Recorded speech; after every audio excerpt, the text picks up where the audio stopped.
Hey everyone, welcome back. Want to translate Mauritian Creole text to English or another language? You're in the right place.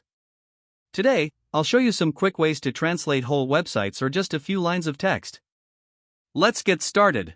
Method 1: Translating an entire website. If you'd like to translate a whole website, here's a simple way to do it. Open your preferred web browser, like Google Chrome. Head to the website you wish to translate.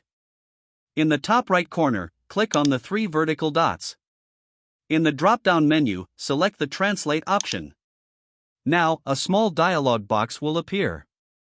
Click the three vertical dots in this dialog and click the Choose Another Language option. And choose your desired language from the list. And just like that, your website is translated.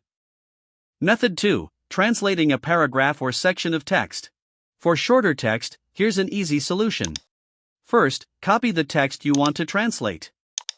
Open your web browser on either your mobile or desktop and go to translate.google.com. The link is also in the description. Once you're on Google Translate, paste your copied text into the box on the left. In the right box, use the drop-down menu to select your preferred language. Your text will be instantly translated, and you can simply copy the translated text for your use. Method 3: Changing the language of your device.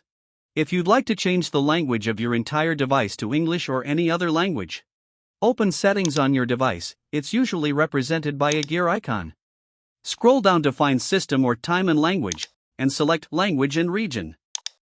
Tap Add a Language and select English, or your language of choice, from the list. After selecting your language, click the Next button. Now you can install it to use your selected language on your device. And there you have it. Your device's language is now changed. If this video helped you, please like, subscribe, and hit the bell icon for more tips and tutorials. Thanks for watching.